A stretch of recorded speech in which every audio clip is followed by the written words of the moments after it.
ধরেন স্ত্রীর অনুমতি ছাড়াই যদি স্ত্রীর অনুমতি নাও লাগে, আপনি কি দৌড় দিয়ে গিয়ে আর একটা বিয়ে করে ফেলতে পারবেন নাকি? এত সহজ নাকি?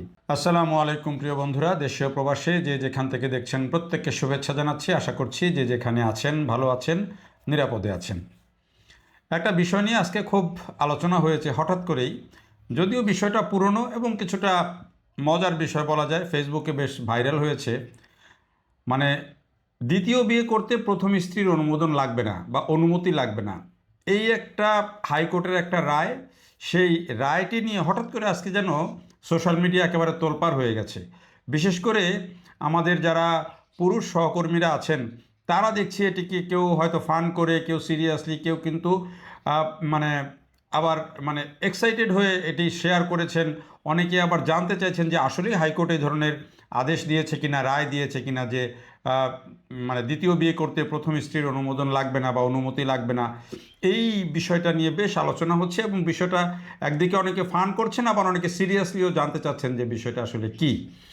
তো যেটি বলা দরকার যে আসলে এই যে ঘটনাটা ঘটেছে সেটা হচ্ছে হাইকোর্ট একটি রায় দিয়েছে, কিন্তু সেই রায়টিকে একটু ভুলভাবে কোথাও কোথাও সংবাদ এসেছে এবং এটি অনেকেই হয়তো ভালোভাবে রায়টা ভালো করে অবজার্ভ করেননি, দেখেননি, বুঝতে পারেননি। এই কারণে অনেকেই হয়তো বিষয়টাকে একটু ভিন্নভাবে বা ব্যাখ্যা করেছেন, যে কারণে অনেকেই সরাসরি বলে দিয়েছেন যে আহ, মানে প্রথম বিয়ে স্ত্রীর অনুমতি ছাড়া দ্বিতীয় বিয়ে করা যাবে, অর্থাৎ অনুমতি লাগবে না।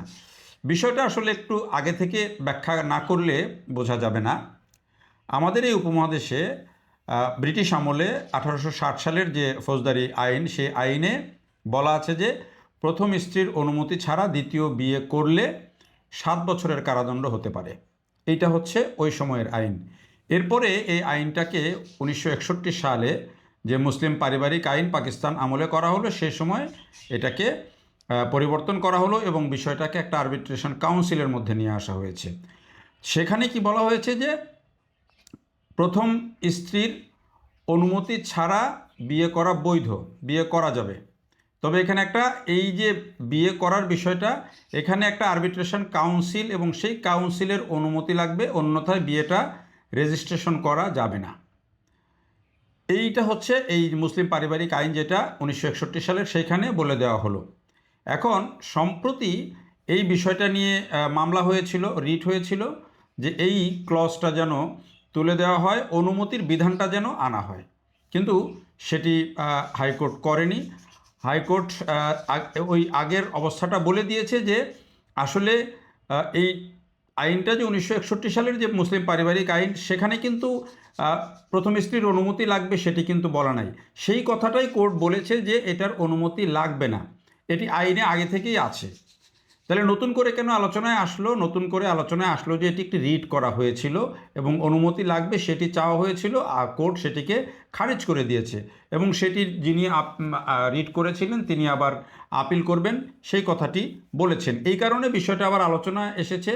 রায়টি আজকের না, রায়টি গত ডিসেম্বরে হয়েছে এবং রায়টি পূর্ণাঙ্গ রায় প্রকাশ হয়েছে। সেই পূর্ণাঙ্গ রায় প্রকাশের পরেই কিন্তু বিষয়টি আলোচনায় এসেছে।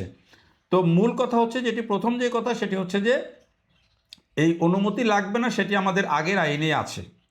কিন্তু আপনারা যারা এটি শুনে অনেক বেশি খুশি হয়ে গেছেন যে আরে প্রথম স্ত্রীর অনুমতি ছাড়াই দ্বিতীয় বিয়ে করা যাবে, আমাদের অনেক পুরুষ সহকর্মী এতে খুব খুশি হয়েছেন, ফেসবুকে পোস্ট দিয়েছেন, জানতে চেয়েছেন।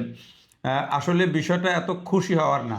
যেই আইনটা যেটা আছে সেই আইনটা যদি মানতে হয় তাহলে ওই স্ত্রীর অনুমতির চেয়েও কিন্তু একটু বেশি কিছু লাগবে। কীরকম লাগবে? ওই আইনে বলা আছে যে একটা আরবিট্রেশন কাউন্সিলের অনুমোদন লাগবে, কাউন্সিলের অনুমোদন লাগবে, না হলে এই বিয়েটা রেজিস্ট্রেশন করা যাবে না। তো এই আরবিট্রেশন কাউন্সিলটা কি?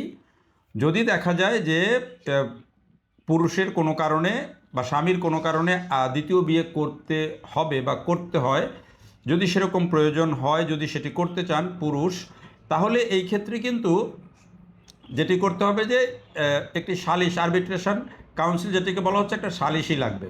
সালিশি কি? ইউনিয়ন পরিষদের চেয়ারম্যানের কাছে একটা আবেদন করতে হবে। চেয়ারম্যান সাহেব দুই পক্ষের প্রতিনিধি নিয়ে একটা সালিশি গঠন করবেন এবং সেই সালিশের অনুমোদন নিয়ে কিন্তু এই বিয়েটা করতে হবে, অন্যথায় বিয়েটা রেজিস্ট্রেশন করা আইনে বারণ আছে। তাহলে কি এটা ওই স্ত্রীকে বুঝিয়ে দ্বিতীয় বিয়ে করা বেশি সহজ হলো, নাকি আরবিট্রেশন কাউন্সিলের অনুমতি নিয়ে দ্বিতীয় বিয়েটা করা বেশি সহজ হলো, একটু ভেবে দেখেন। কাজেই যারা খুব বেশি খুশি হয়ে গিয়েছিলেন যে আরে দ্বিতীয় স্ত্রী মানে প্রথম স্ত্রীর অনুমতি ছাড়াই দ্বিতীয় বিয়ে করা যাবে, এটা নিয়ে ফান করে হোক যেভাবে হোক অনেক মজা নিয়েছেন বা সিরিয়াসলি ভেবেছেন অনেকে, বিষয়টা হচ্ছে এইখানে। তো এটি আসলে একেবারে নতুন, এইটা একেবারে আজকেই যে রায় হয়েছে হাইকোর্টের বিষয়টা এরকম না, একটা রায় হয়েছিল, সেই রায়টা প্রকাশ হয়েছে। এখন আসি আসল কথায়, যে আসলে ধরেন স্ত্রীর অনুমতি ছাড়াই যদি স্ত্রীর অনুমতি নাও লাগে, আপনি কি দৌড় দিয়ে গিয়ে আর একটা বিয়ে করে ফেলতে পারবেন নাকি? এত সহজ নাকি? আপনি এইখানে মূল জায়গা হচ্ছে আমাদের নৈতিকতার। বিষয়টা সিরিয়াসলি ভাবলে বিষয়টা হচ্ছে নৈতিকতার এবং নারীর অধিকারের। এই নৈতিকতার কথাটা কিন্তু আইন যখন ব্রিটিশ আমলে করা হয় তখনও ভাবা হয়েছে, মুসলিম পারিবারিক পারিবারিক আইন যখন করা হয় তখনও ভাবা হয়েছে, যে বেসিক জায়গা হচ্ছে যে নৈতিকতা এবং সামাজিক যে মূল্যবোধ, সেই জায়গায় একটি বিয়ে, স্ত্রী একজন থাকা অবস্থায় তার কোনো রকম অনুমতি ছাড়া, তার সাথে কোনো রকম কথা ছাড়া হঠাৎ করে আপনি আরেকটা বিয়ে করে নিয়ে চলে আসলেন, এটি আসলে একদিকে যেমন নৈতিকভাবে যায় না, আরেকদিকে আপনি এইভাবে বিয়ে করে মানে সংসার জীবনে বা পারিবারিক জীবনে বা সামাজিক জীবনে আপনি খুব শান্তি পাবেন বা শান্তি প্রতিষ্ঠা করবেন, সেটাও সম্ভব হয় না। এখন বলবেন যে তাহলে কি দ্বিতীয় বিয়ে কি বসে আছে? দ্বিতীয় বিয়ে কি মানুষ করছে না? অবশ্যই করছে, দ্বিতীয় বিয়ে করছে, বহু মানুষ করছে। কেউ অনুমতি নিয়ে করছে, কেউ অনুমতি না নিয়ে করছে। আর এই যে মানে করছে, সেইটার ক্ষেত্রে নানা রকমের সমস্যা তৈরি হচ্ছে বলেই তো আবার একই সাথে বাংলাদেশে এখন ডিভোর্সের হারও কিন্তু বিপুল পরিমাণে বাড়ছে। ঢাকা শহরে যে ডিভোর্সের হার, সেটি তো রীতিমতো আঁতকে ওঠার মতো। ফলে মূল বিষয়টা হচ্ছে যে আপনি বিয়ে একটা করবেন বা দুইটা করবেন বা তিনটে করবেন, তার চেয়ে বড় কথা হচ্ছে যে আপনি এই দুইটা বা তিনটে বিয়ে যে করবেন, সেটা আপনি মেনটেন করতে পারছেন কিনা, একজন মানুষ হিসাবে, একজন স্বামী হিসাবে এই বিয়ে করার পরে সবার প্রতি জাস্টিস করতে পারছেন কিনা। আমাদের ধর্ম একাধিক বিয়েকে অনুমোদন দিয়েছে, কিন্তু আবার এই কথাও বলে দিয়েছে যে সবার প্রতি সমান সুবিচার করতে হবে, ন্যায় বিচার করতে হবে। তো একজন হিউম্যান বিইং হিসাবে আপনি যখন দুইটা তিনটা চারটে বিয়ে করবেন, আসলে কি আপনি সবার প্রতি সমান নজর রাখতে পারবেন? সেটি কি খুব সহজ কাজ? সহজ কাজ না। আবার দুইজনও যদি থাকে, সেটাও একেবারে ব্যালেন্স করা কিন্তু খুব সহজ কাজ না। কিন্তু তারপরেও মানুষ দুটো বিয়ে করে, তিনটে বিয়ে করে অনেকে। তো সেই বিয়ে হয়, এগুলোর সমস্যাও হয়, হয়তো অনেকের ভালোও হয়, আবার সমস্যাই কিন্তু বেশি। ফলে পুরো বিষয়টা হচ্ছে একটা নৈতিকতার বিষয়, একটা সামাজিক মূল্যবোধের বিষয়, এবং নিজের সংসারে শান্তির জন্য আপনি কি করছেন সেটার বিষয়।